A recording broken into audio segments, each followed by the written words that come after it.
philosophy, questioning, enlightenment, deep conversation, spirituality.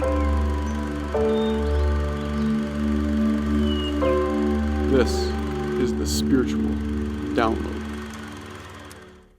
It's this piece that we know why life is okay. Life will always be okay. Even when we feel that we don't have enough, that makes us connect with what we have even more, appreciate what we have even more. During this coronavirus time, we're being forced to think about what do we want versus what do we need. A lot of things that we want, we can't have currently. I want to go to a coffee shop. I want my daily coffee. Well, you're gonna have to change your plan a little bit. You have to be flexible. We gotta be flexible during this time. How do we be flexible in times of uncertainty? We trust the process of the universe. We trust the process of the coronavirus. We trust the process of political instability. Yet we read into ourselves, how do we walk the righteous path? Like Jesus used to talk about. Or how do we walk in mindfulness, as they talk about in Zen? How can you be a slave or a servant to God, as they talk about in Islam? How can I accept Jesus even more into my heart, as Christians say? The nature of Jesus, Christ consciousness. How can we connect even more to Christ consciousness? How can we build a personal relationship with Christ consciousness and peace? How can we begin to feel even more connected with the rest of the universe? How can we feel even more connected to our bodies? How can we begin to trust the universe more than our own thoughts? Our thoughts that we know are based off of fear, if we sit and reflect upon it. How can we find more time to connect with each other rather than think about all the little things going on in your mind, all the little worries? How can we begin to decrease worrying? Start with the breath. Start with listening to yourself, listen to your body, listen to your intuition. Try and reduce the judgments that you feel towards yourself and towards others.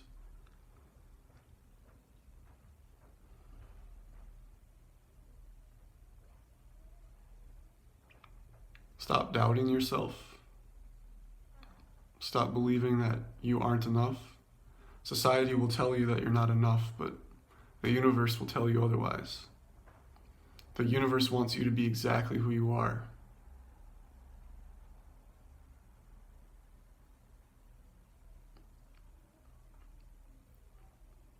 I want you to be exactly who you are. I want you to know exactly who you are. Not as a thought. You are not just an idea.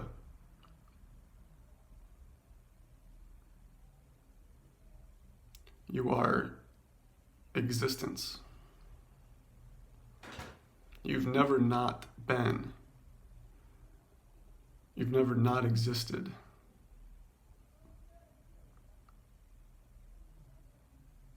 What does that mean, to never not exist, to not die, to not be born,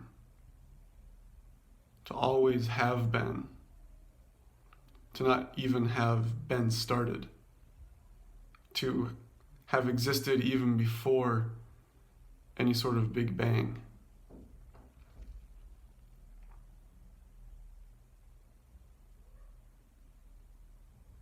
What if the Big Bang happened before 13.8 billion years ago, but what if also the Big Bang is happening right now in front of your eyes? In front of your heart, in front of your connection with the earth. What if that is the Big Bang? What if it's also the big collapse, as they might think is true in physics, that if there's a big expansiveness with the Big Bang, is there a great collapse? Despite that, what does it mean to exist no matter whether the universe is expanding or if the universe is contracting? What happens before the expansiveness and after the collapse?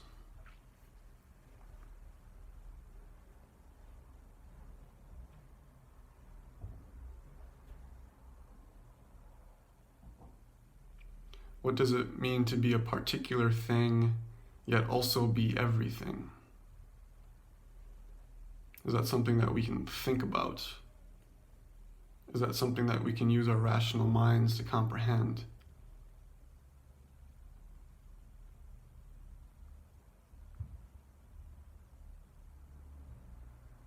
What happens if our mind speaks louder than our hearts? As a band named Bear's Den says, don't let your mind speak louder than your heart.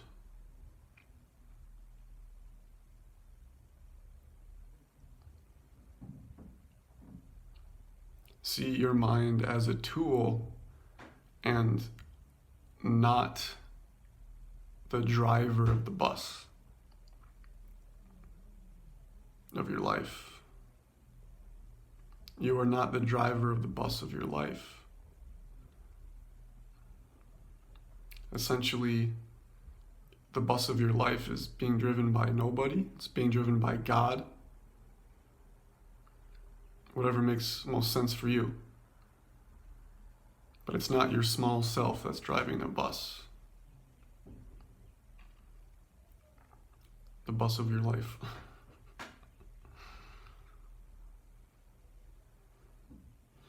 What does it mean to be existing in timelessness, spacelessness, yet also here in this world?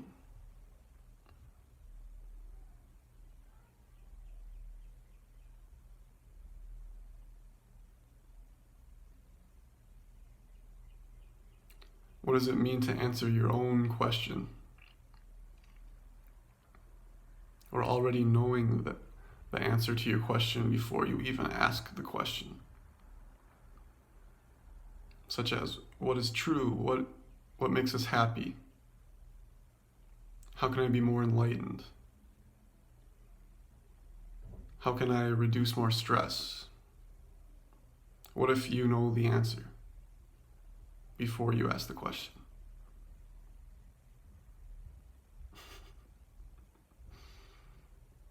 Everything you ever can think of wanting or needing is right here, right now.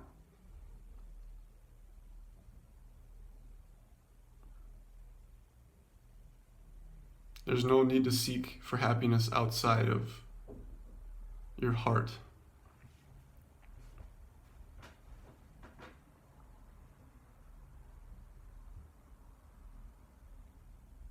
There's no need to feel separate.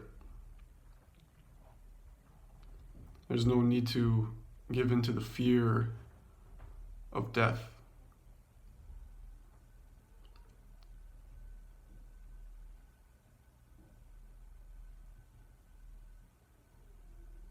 Yet there's nothing bad about mourning about the loss of a loved one, like your grandpa or your grandma, your mom, your dad. What if it's okay to mourn the death of a loved one, yet also know that nobody dies?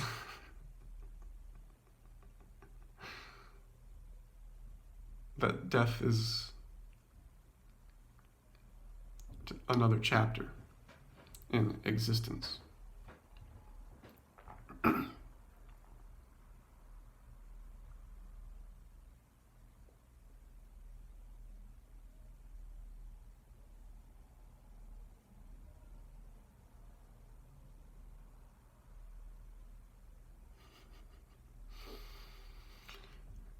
I just think about how life is just hilarious sometimes.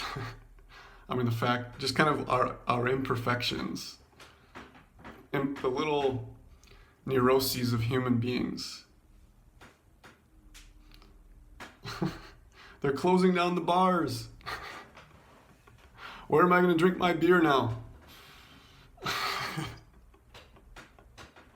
Where do I get my coffee?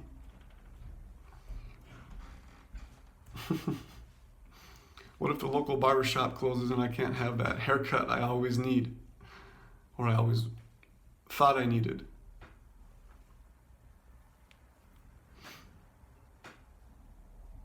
What can we give up?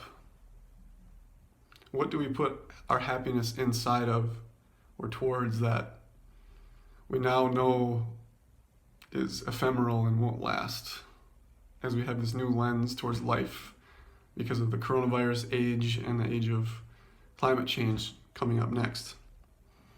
I think coronavirus is stage one. We might bounce back into this idea of materialism and capitalism after coronavirus just like before, but also the next stage two, is going to be climate change. How are we going to deal with climate change?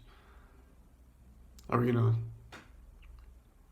have more fear and separation and think that everything can be done by everyone pulling themselves up by their own bootstraps, and that we're all disconnected from one another? Or are we going to begin to see that we live in a global age? We are one set of human beings. We share the same suffering. We know that when coronavirus is affecting one side of the world, that means it affects me in my house. Me needing to stay at home rather than going to the restaurant.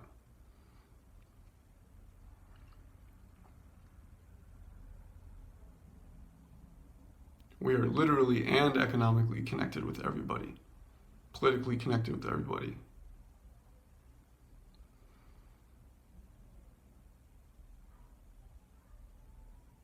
We are the same energy, the energy of the universe. We are the energy of the universe.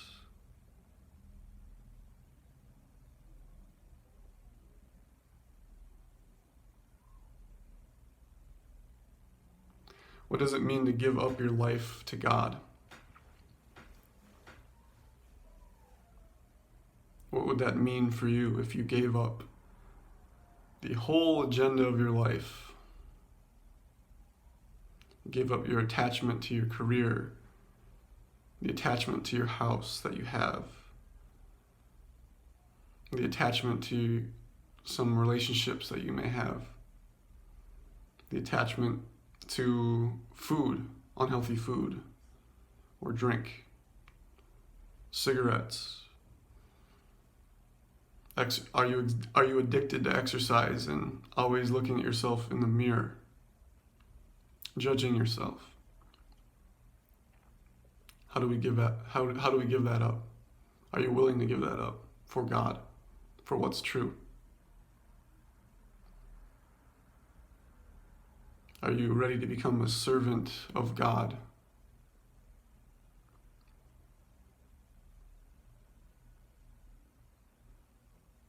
Some Muslims, their names are Abdullahi. That means servant to God. Their name represents who they truly are. A servant to God. What they ultimately are. Whether they believe it or not, everybody is a servant to God.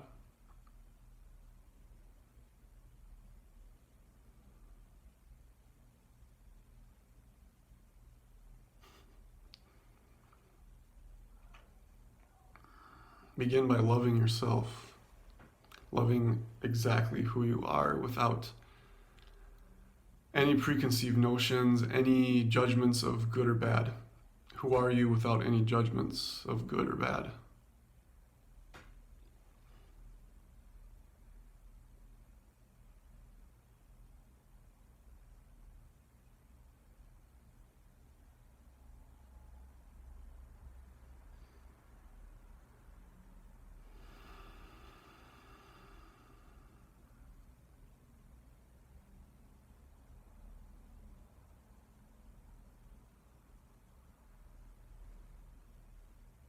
And we return to peace in every moment.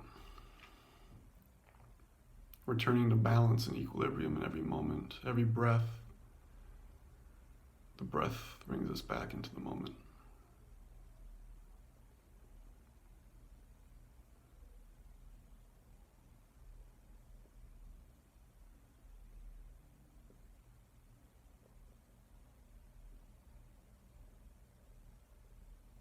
What does it mean to give your mind to the universe? Give all those thoughts of worry over to the universe. What does that mean? What does that look like for you? What feelings rise up in your belly, in your chest? What feelings and sensations rise up in your body when you ask the universe, how do I give up my mind and my thoughts and my judgments? How do I give them up?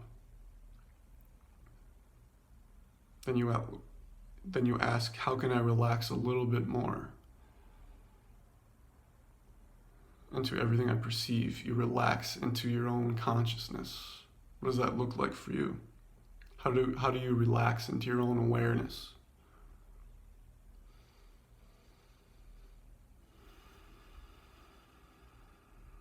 How can you melt a little bit more into your own environment? How do you relax the ego?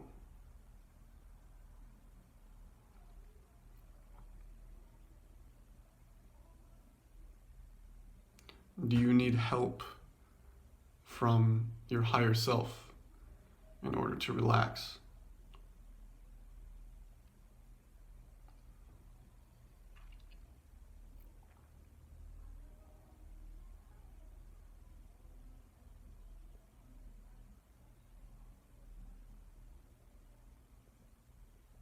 Who would you be if your mind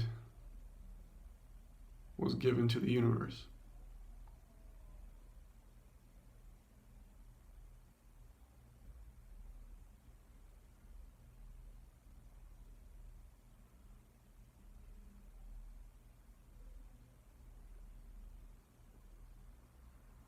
What does it look like if your mind is dissolved by the moment?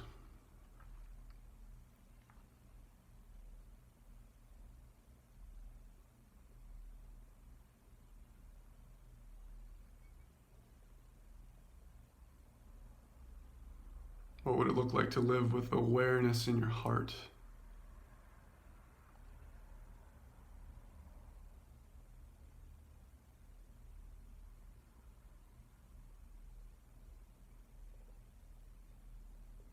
What does it look like if you know in your heart that everything is going to be okay no matter what happens?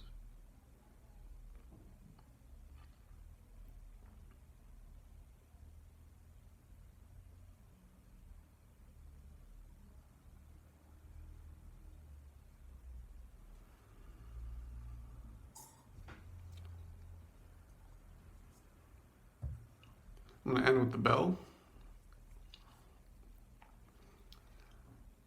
I'm going to close it here.